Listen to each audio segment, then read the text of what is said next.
नमस्कार साथियों, उत्कर्ष engineering classes के यूट्यूब चैनल में आपका स्वागत है। मैं खेमेंद्र आपका स्वागत करता हूं और उम्मीद करता हूं आप लोगों की तैयारी बहुत ही बेहतर तरीके से चल रही होगी। तो जैसा कि आपको पता है, आरआरबी जेई का एग्जामिनेशन आपका होने वाला है। ऑलरेडी विभाग के द्वारा ये इंफॉर्मेशन दे दी गई है कि कब आपका एग्जामिनेशन का नोटिफिकेशन आपका आ जाएगा। तो यहाँ पर ये बात जानना जरूरी होता है कि यार, जब अगर आप किसी जॉब के लिए प्रिपेयर कर रहे हैं तो आगे जाकर किस तरीके का काम आप लोगों को करने को मिल सकता है। तो इसीलिए मैं जॉब और वर्क प्रोफाइल के बारे में थोड़ा बहुत आपको आइडिया यहाँ पे देना चाहता हूँ इस वीडियो के माध्यम से, और उम्मीद करूंगा कि ये वीडियो आपको थोड़ी सी प्रेरणा देगा, थोड़ा सा आप लोग को मोटिवेशन देगा कि हाँ यार, मुझे अब तैयारी करनी शुरू करनी चाहिए, क्योंकि मेरे पास समय है और आगे जाकर मुझे क्लियर करना है इस एग्जाम को। तो मुझे सही तरीके से, पैटर्नाइज तरीके से तैयारी करनी है। तो देखते हैं क्या क्या आपकी रिस्पॉन्सिबिलिटी होती है जेई की और क्या क्या काम आपका करता है। तो अगर मैं सिविल इंजीनियरिंग की बात करूं, सिविल इंजीनियरिंग में जो आरआरबी जेई की जो पोस्ट होती है, इसमें एलिजिबिलिटी होती है। देखो, साफ तौर पे लिखा है the candidate belong to 3 year of diploma in civil engineering. और अगर आपके पास हायर क्वालिफिकेशंस भी है तो भी आप एलिजिबल रहने वाले हैं इस पोस्ट के लिए। आगे बात करें तो जॉब प्रोफाइल किस तरीके की हो सकती है। तो सबसे पहला जो डिपार्टमेंट है वो वर्क्स का प्रोफाइल है। ये वर्क्स के अंदर क्या होता है, supervisor in civil engineering department of railway and यहां पर आप इंस्पेक्टर ऑफ वर्क्स की पोस्ट आपको मिलती है। और यहां पर बेसिकली जैसे अप्रोक्सीमेटली 50 टू 60 किलोमीटर के जो रेलवे ट्रैक्स होते हैं उनकी मेंटेनेंस, और उनमें अगर कुछ खराबी हो जाए तो उसके लिए आपकी पोस्टिंग यहां पे हो सकती है। This is the first number of posting, junior engineer works. उसके बाद अगर मैं बात करूं तो दूसरे नंबर पे लिखा है परमानेंट वे। जैसे हाईवे होता है रोड्स में, वैसे परमानेंट वे रेलवेज में होता है। तो यहां पर आपका ओपन लाइन इंडियन रेलवेज के अंदर इसको रेफर किया जाता है। अप्रोक्सीमेटली 50 टू 60 किलोमीटर लेंथ यहां पर साफ साफ तौर पे लिखा गया है, 2 स्टेशन के बीच में है। तो वहां पर जो काम रहेगा वो ये जेई परमानेंट वे अलग से जूनियर इंजीनियर असाइन होता है। तो वर्क्स अलग हो गया और परमानेंट वे अलग हो गया।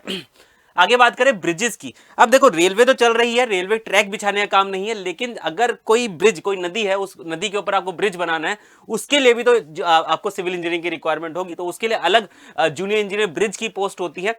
Similarly junior engineer drawing design and estimation, कि यार जो ब्रिज बन रहा है उसके लिए हमको रोड मैप बनाना होगा कि यार इस तरीके से इसको कंप्लीटली बनाना है। तो junior engineer drawing design and estimation की पोस्ट अलग से होती है।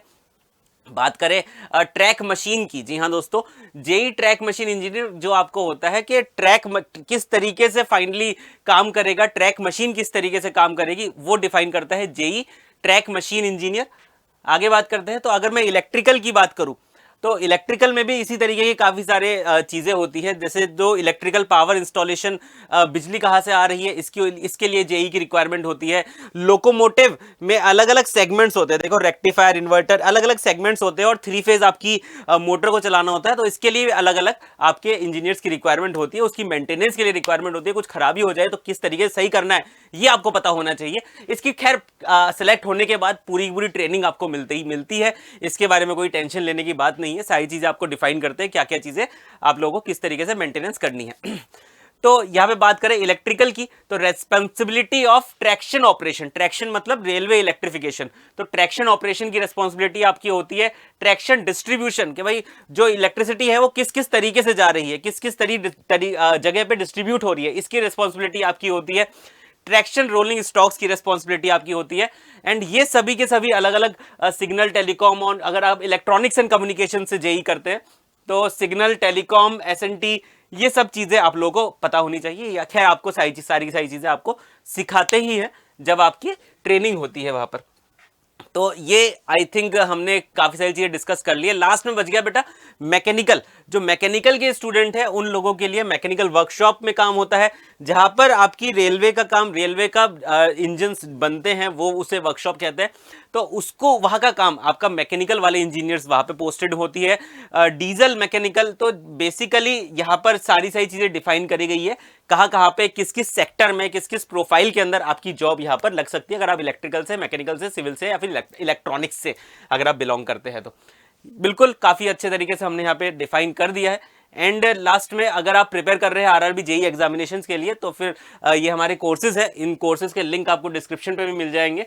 और फाइनली मैक्सिमम से मैक्सिमम सारा का सारा कोर्स यहाँ पे कवर करा गया है, टेक्निकल प्लस नॉन टेक। तो अगर आप प्रिपेयर कर रहे हैं आरआरबी जेई के लिए तो definitely go through the links and enrol these courses, one of the courses जिसमें भी आप एलिजिबल है, मैकेनिकल, सिविल हो या फिर इलेक्ट्रिकल हो। मैं मिलता हूं आपसे इसी तरीके की कुछ इन्फॉर्मेटिव वीडियो के साथ अगली बार। जब तक के लिए अपना ध्यान रखिएगा। धन्यवाद।